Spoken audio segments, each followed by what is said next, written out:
দমদম জুড়ে বিভিন্ন একটার পর একটা উৎসব শুরু হয়। আজ উৎসবে দমদমের একমাত্র উৎসবের সূচনা হলো নাটক একাঙ্কন নাটক প্রতিযোগিতা। পৌর প্রতিনিধি দক্ষিণ দমদম পৌরসভার পৌর প্রতিনিধিদের উদ্যোগে বিশেষ করে 9 নম্বর এবং 10 নম্বর যে পৌর প্রতিনিধিরা আছেন তারাই কিন্তু এই দ্বিতীয় বর্ষে পদার্পণ এই নাট্য প্রতিযোগিতা এবং তার অন্যতম পৃষ্ঠপোষক আছে সুরজিৎ রায়চৌধুরী। তার কাছ থেকে এর ব্যাপারে বিস্তারিত জেনে নেব। আমরা চাইব সংবাদ মাধ্যমের প্রতিনিধি আপনাদের মাধ্যমে সারা বাংলায় মুক্তধারার একটা যেন ছড়িয়ে এবং আরও বেশি লোক যারা এখনও জানতে পারেনি তারা যেন প্রত্যেক দিন এই আমাদের নাটক দেখতে আসে। মুক্তধারাটাই নামটা কি? এই মুক্তধারা নামটা দিয়েছেন আমাদের নাটকের এই অনুষ্ঠানের মূল যিনি আমাদের কোচ।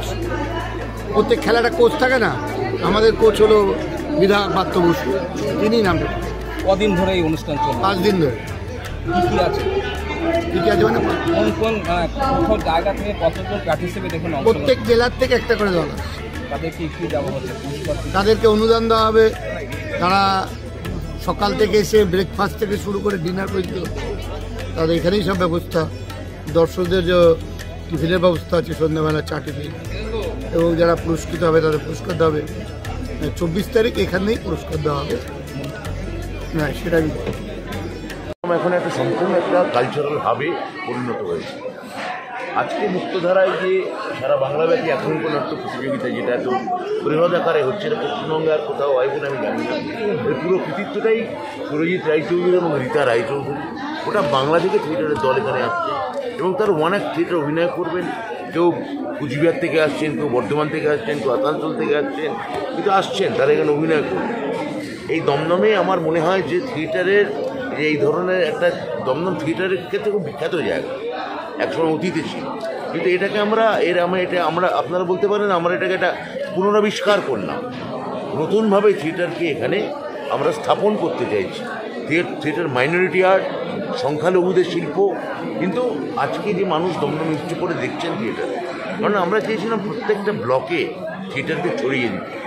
মহামাটি মানুষের সরকার, মমতা বন্দ্যোপাধ্যায় সরকার যা চেয়েছিলেন আমরা সেটাই এখন ফলো আপ করছি। যায়নি, কিন্তু থিয়েটার হচ্ছে। আমাদের তো প্রান্তিক শিল্প, এই প্রান্তিক শিল্পটাকে একটু সাপোর্ট না থাকলে সেটা অসুবিধা হয়। ও তো এখানকার বিধায়ক, এখানে একটা নাট্যোৎসব হবে, এটাই আশাপ্রদ ব্যাপার এবং এটা আশা করা যায়।